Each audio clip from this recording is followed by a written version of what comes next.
પડી કે મચ્છુમાં છે એ સાક્ષાત જગદંબા છે, એટલે એ વારે વારે અમને પગે લાગે અને માં કહીને બોલાવે.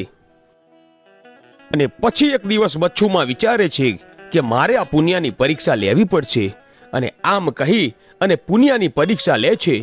અને કહેવાય છે કે પુનિયો પરીક્ષામાં પાસ થાય છે.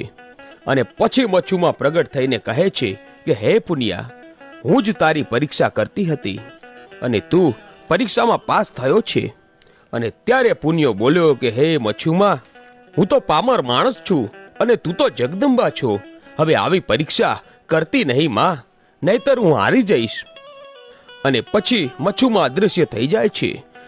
પછી તો કહેવાય છે કે સમય જાય છે અને પુનિયાને મચ્છુમાની ભક્તિનો રંગ લાગ્યો અને આખો દિવસ મચ્છુમાની ભક્તિ કરે છે. હવે સમય વીતતા વીતતા એક દિવસ નવરાત્રીનો સમય આવ્યો અને કહેવાય છે કે માં જગદંબા મચ્છુમાં નવરાત્રીમાં ગરબા ગાવા જાય છે.